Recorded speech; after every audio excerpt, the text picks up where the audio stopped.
I, William Find, Private Detective, Case File 00031, is Mandy cheating. The rain had finally stopped sometime around noon, but the city still sweated through its shirt collar. Heat crawled up from the sidewalks in greasy waves, mixing with cigarette smoke, gasoline fumes, and bad decisions. My office sat 3 floors above a pawn shop and below a dentist who drank too much mouthwash. Frosted glass on my door read, I, William Find, Private Investigator, Missing Persons, Domestic Cases, Discreet Matters. Paint on the lettering was peeling off almost as fast as my patience. I was halfway through a game of solitaire and 3 fingers into a bottle of cheap bourbon when somebody knocked. Doors open, I growled. In walked a scarecrow, wearing a wrinkled suit and an expression like the world had already repossessed his soul. Thin shoulders, nervous eyes, hat twisting in his hands like it owed him money. I knew the type. Men like him never came to my office because they were happy. He cleared his throat. Mr. Find? That depends who's asking. Tompkins, Pete Tompkins, sir. Then today I'm Mr. Find. He sat down carefully, like the chair might charge rent. Ceiling fan above us pushed hot air around the room with all the enthusiasm of a dying politician. Pete dabbed sweat from his forehead, using a handkerchief that had already surrendered. I think my wife is cheating, Mr. Find. There it was. Always starts the same way. Some poor slob works too much, drinks too little. Suddenly his wife starts smiling at shadows and buying dresses he can't afford. I lit another cigarette. Tell me about your wife. His eyes softened immediately. Mandy. Just the way he said her name told me everything. The guy was cooked clear through. She's beautiful, Mr. Find. Too beautiful for me. Probably. They usually are. He swallowed hard. She's been coming home with new clothes, perfume, jewelry sometimes. Things we can't afford on my paycheck from the factory. You ask her about it? She says she's good with money. Well, is she? No. I nodded. That tracked. He handed me a photograph from his inside coat pocket. Blondes usually photographed poorly in black and white, unless they had movie star bones. Mandy Tompkins didn't need help from lighting. Even in a cheap drugstore print, she looked dangerous to lonely men. Long hair, sharp cheekbones, smile like a promise nobody should trust. I'd seen faces like that before, faces that started little war in little apartments. She leave the house regular, I asked. Afternoons around 2. You think there's another man? Pete looked down at his shoes. I think there has to be. I leaned back in my chair until it complained. Maybe, maybe not, I said. Sometimes the truth helps, Mr. Tompkins.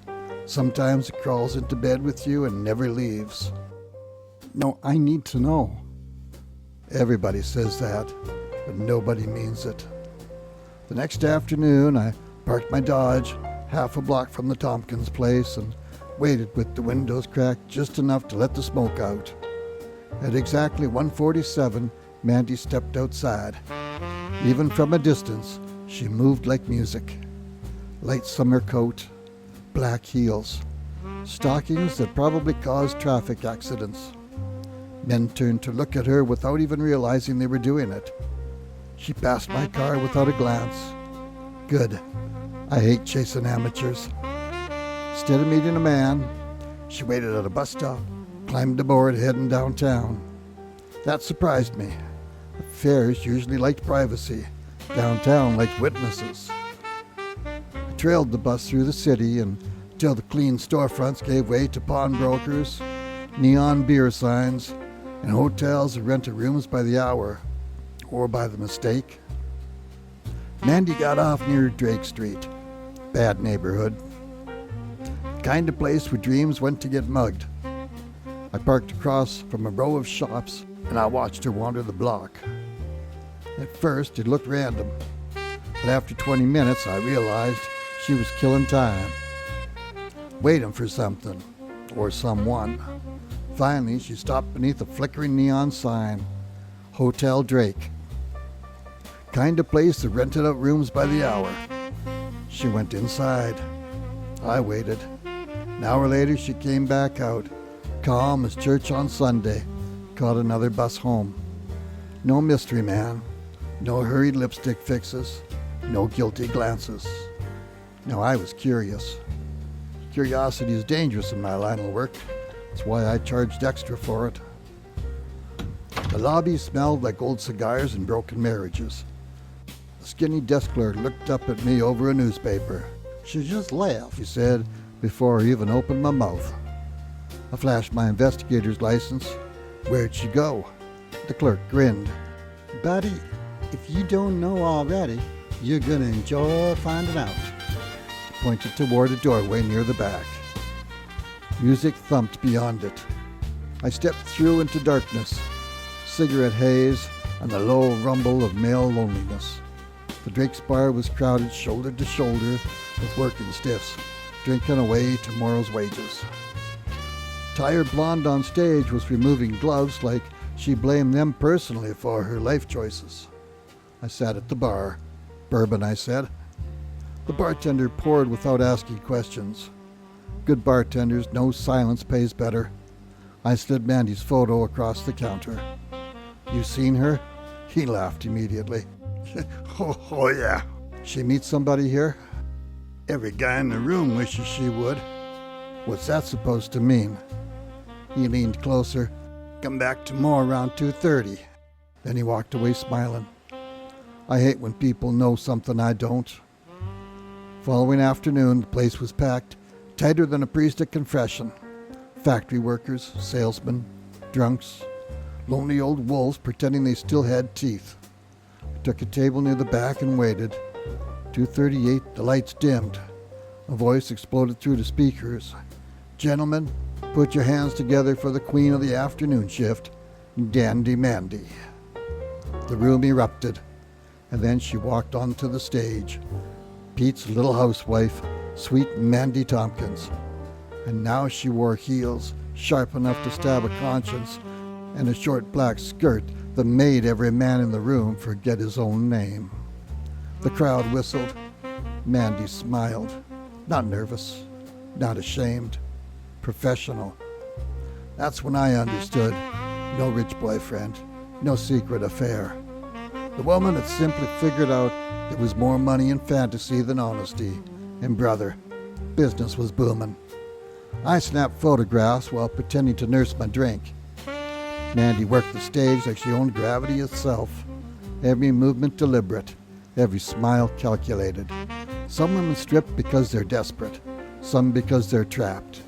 Mandy stripped because she was good at it. That's a different thing entirely. When her act ended, the room practically mourned. She disappeared backstage and caught the next bus home to play loving housewife. Like Clark Kent changing back into Superman, only with better legs. Pete came by my office the next evening. Rain hammered the windows while I spread the photographs across my desk. He looked at them like they were autopsy pictures. She's stripping? Looks that way, Pete. He picked up one photo carefully. Mandy on stage beneath the spotlight, smiling, alive. Pete stared for a long time. Then something unexpected happened. He started laughing. Not sad laughing, proud laughing. Dang, I told you she was beautiful, Mr. Find. That you did. She ain't cheating. Nope, she comes straight home after, like clockwork. He leaned back in the chair, relief washing over him. A job's a job, right? I lit another cigarette. In this city, usually worse. He paid my bill without complaint. $200 plus expenses. Best money he ever spent. 3 weeks later, Pete came back. Only this time, Mandy walked in beside him. Up close, she was even more dangerous. The kind of woman who made men volunteer for wars they couldn't win. Pete beamed like a lottery winner. Mr. Find, I quit the factory. That's so. Mandy's act has taken off. I'm her manager now. Mandy smiled at me knowingly. We're heading through the Midwest. Cleveland, Omaha, Tulsa, maybe Vegas, if things break right. Congratulations. Pete shook my hand hard enough to dislocate regret. You changed our lives, Mr. Find. Funny thing was, I believed them. They left arm in arm beneath the hallway light. I watched from the window as they disappeared into the rain. The city swallowed people all the time, usually whole. I poured myself another bourbon and looked at the extra set of photographs locked in my desk drawer. Detective likes to keep records. Outside, a siren cried somewhere downtown. Another husband was probably finding religion at the bottom of a whiskey bottle. Another wife was probably lying beautifully. And somewhere out there was my next case. There always is.